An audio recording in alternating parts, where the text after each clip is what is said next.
Issues including shortages of shipping containers, truck drivers, and workers are also impacting the parts and raw materials that are needed to make those cars. A squirrel in North Dakota is getting national attention after picking a truck to hide hundreds of walnuts. Bill Fisher says he's been battling with the squirrel for, get this, 8 years. Fisher says every year the squirrel fills this truck with walnuts ahead of winter. But this year the squirrel broke a record. He hid nearly 350 pounds of walnuts in the engine and frame of this truck.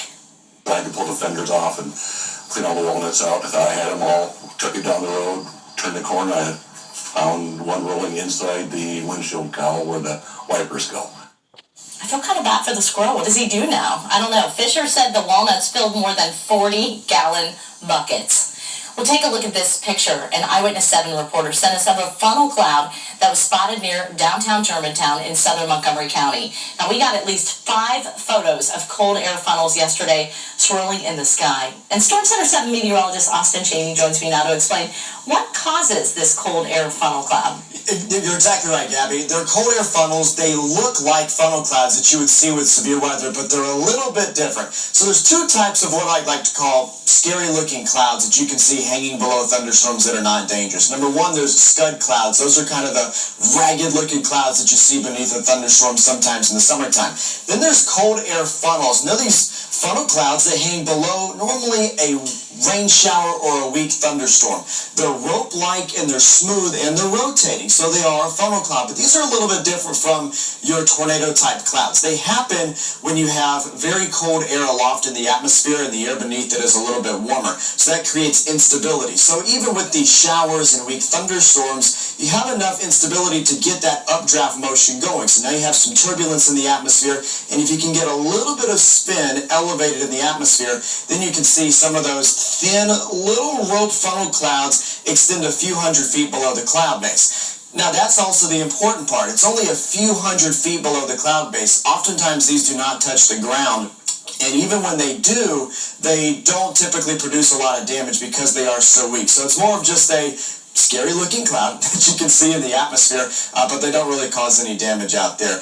And the pattern that we're in over the next couple days is we have some of these rain showers around and weak thunderstorms with some cold air aloft. It's not out of the question that we run into a few more of these. So be on the lookout and, of course, send us some pictures on our Facebook pages or email them in, and you might be able to see them right here on News Center 7. Kirsten?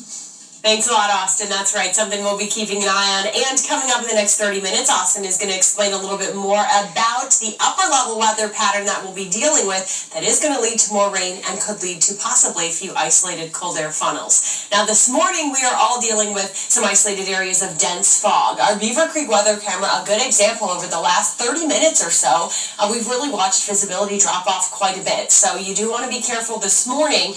That fog is going to be dense in one spot and then possibly just fine in another, and that's usually what makes it hard to drive in, especially early in the morning before the sun comes up, because it's dark and it's a little eerie out there this morning. 55 degrees right now in Springfield, 57 in Bellefonte, 59 in Dayton.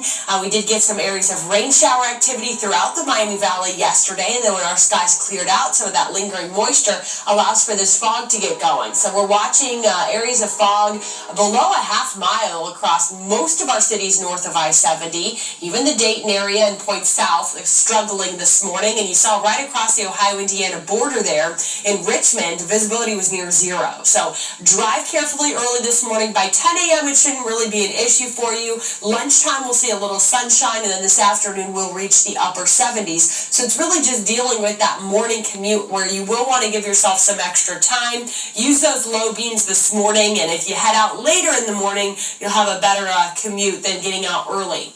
Live Doppler 7 radar is dry though, so we're not tracking rain today. It's mainly just the fog this morning. We should all be able to reach the upper 70s today, which is a little bit warmer than normal. And we'll get a little more sunshine, not really having to deal with rain showers like what we had yesterday. Futurecast doing a pretty good job picking up on that fog as it expands through the Miami Valley through 9 a.m. or so.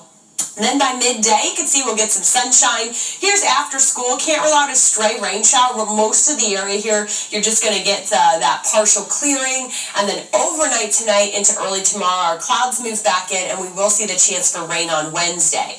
Now, the best chance for rain Wednesday does look to arrive into the night, so that's what we'll be tracking here Wednesday night, and most of our day Thursday will probably be our two soggiest days. We'll dry back out as we head into the weekend. Let's check in now with Sergeant Mark. Good morning, Sarge. And good morning to you, Kirstie. Keep an eye on these driving conditions. We've had some dense fog in some spots. I haven't seen any slowdowns on the freeway or any accident activity, but we are keeping an eye on things right now. Checking out northbound 675 from Route 35 to Interstate 70. It's always a busy 13-mile drive. It goes past Fairfield Road and Colonel Glenn Highway over by Wright Pat, but right now that 13-mile drive should only take about 12 minutes. I'm Sergeant Mark Bauer in WHIO Team Traffic. Sergeant, thank you. 522 now, 59 degrees. Black Friday is just 52 days away, but some retailers are already starting holiday sales, where you can score a deal on hot holiday items. More benefits are on the way. Again, how much more money they receive through food stamps as grocery costs go up.